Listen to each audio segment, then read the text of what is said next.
This time on Boosted But Broken, we do a whole load of work to try and get the Rb25 in my 200SX running.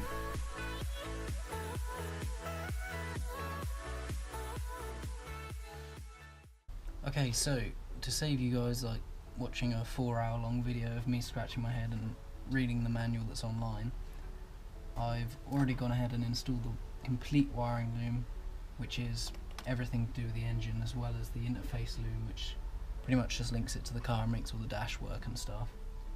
And now we're going to change the spark plugs and then get all the air intake system back together. And it'd be good to see what these spark plugs actually look like, because they're like probably never been changed.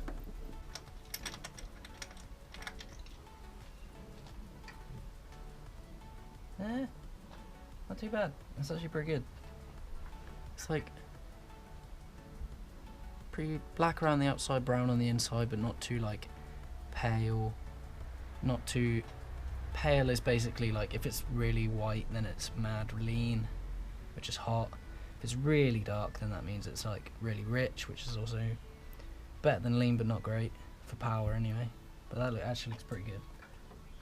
It's not really worn either, which is surprising. But still gonna replace it.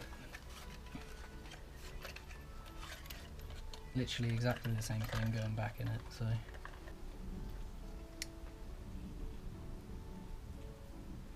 that's a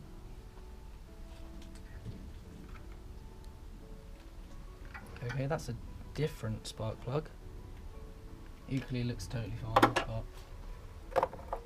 but that's a heat range different. I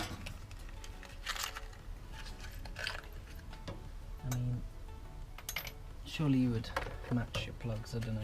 Clearly not. But this is a pretty boring process, so probably just time lapse the rest of this.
After changing the spark plugs, it was time to get all the intake system back together.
Next I needed to do a repair to one of the intercooler mounts. This was as easy as cleaning up with a wire brush on a drill and re-welding where the old weld had cracked.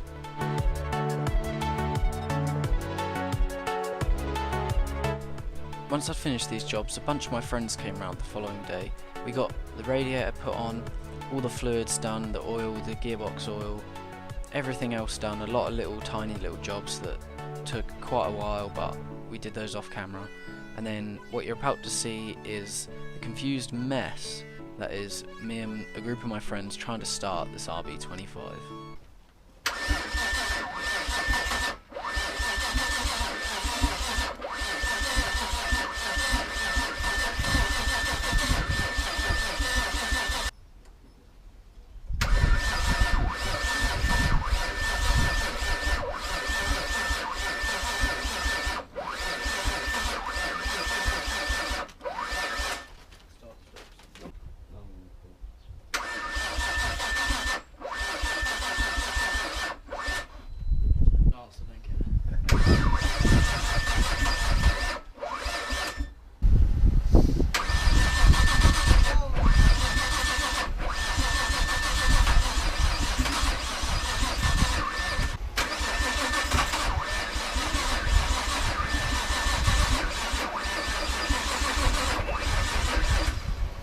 So at this point you're probably pretty confused because you probably thought that the Rb25 in my Nissan was going to start this episode.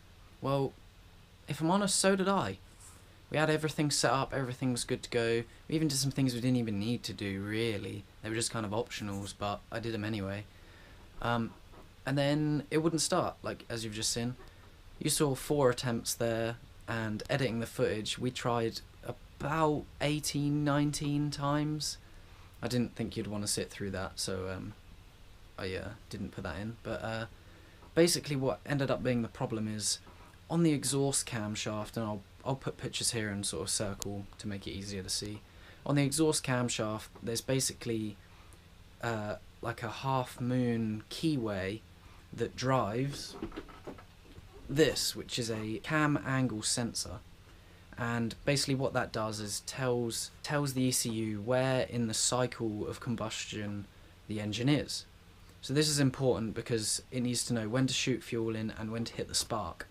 Without this input, the ECU doesn't know where the engine is, and therefore it will crank like it was, but it won't start because it's all over the place. It doesn't know where the engine is. So the solution for this is replace the exhaust cam. That's coming up. I've got one on order. There'll be a couple of seals we'll do while we're in there. For now, the engine didn't start, but it's ready to. Everything's still there. So apologies for the anticlimactic video. The Nissan is ready to start. We've just got to install that new camshaft and put the sensor and everything back on. Until then, give the video a thumbs up. That really pushes me to make better content and stuff like that. Hit that subscribe button.